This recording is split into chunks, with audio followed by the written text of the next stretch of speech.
Part 3, The Red Room. After a few minutes, I checked on my friend. To my surprise, I saw her sleeping on the floor and scratched her head. She then wiped some saliva oozing from her mouth, and I quickly asked her in a horrified tone as to how she's managed to sneak back so quietly. She told me she never left the room, and that was when the night really started to go for the worse. I noticed that it wasn't getting any brighter. In fact, it was somehow getting redder, as if we had skipped morning and went straight to another dusk, only redder. It was unbelievable red that you cannot tell if it is dark or red, but for sure you can discern that crimson shade everywhere. I stopped what I was doing and got up. Then I saw I was alone in the room and my friend was nowhere to be seen. I turned to look and saw a woman dressed in an old-fashioned dress similar to the 1800s. She looked fair and she seemed to be standing high in the room. From the head I looked down slowly and saw that she was standing on a stool. The stool tripped and I shrieked in horror as she went dangling by the neck. She struggled, kicking and fighting till she was now looking in my direction, her eyes affixed at me, and her face was something I cannot forget for the rest of my life. I closed my eyes thinking this is all a nightmare. Then what appeared to be a knife darted from outside the window and struck the woman in the neck, and I turned to look at a floating man holding several knives in his hand. He then looked at me and started to sharpen 2 knives as he looked at me with lust. He smiled menacingly with his eyes all wide that almost drove me insane. He then started throwing knives in my direction, but it kept hitting the window railings that it flung in several directions. In anger of failing to hit me with his knives, he held on to the railings and started to put his mouth inside, doing smooching actions at me, occasionally banging his head on the railings. I shouted at the top of my lungs in order to wake up from this nightmare. When I came to, my friend was slapping my face and I violently shoved her away from me. I then saw a crowd outside of the room with medical personnel nearby.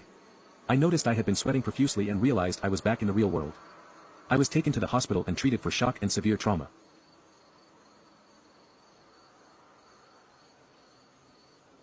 Part 4, The Red Room. After several weeks, I managed to recover emotionally, although that dreadful nightmare is fresh in my mind.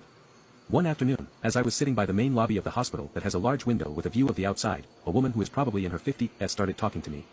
We got engaged in a hearty conversation and she mentioned she was an alumni of that university. She didn't seem surprised as to why I was there after I told her I was a student of that same university. She began telling me stories about that university, both good and bad. One story struck me and I listened to it as such. She told me back in the days, during the early years of that university, a student who was majoring in journalism wanted to make a story so shocking that she decided to write it using real people both alive and dead. Upon completion of her story, she handed it to her professor, to which it was brought up to the school council for its inappropriate content. The student was expelled from school. One summer day, this girl snuck back in the university and stayed in that room, the one where I stayed with my friend, and was said to have sat down all day thinking of her ruined future. With nowhere else to go, she's apparently an orphan, she made a vow to make her story known to all while still including real-life people, the story turning deadlier and nightmarish each time. And she took a pocket knife and slashed her wrists and started writing a story on the floor. It wasn't long before she died, and the only thing she wrote that was easily readable by those who came later was about a woman who hung herself out of madness. An even more sinister man floats from the outside of the window only to rid her of her misery, then turning to the unlucky victim who was supposed to die at 3:00 am. The woman smiled at me for being safe after my ordeal. The woman added that she feels sorry for whoever is not strong enough to wake up from the nightmare that is brought by the cursed red room. She happens to be a teacher and she too happened to stay in that room at 3 am. She said what I experienced was nothing compared to what she had.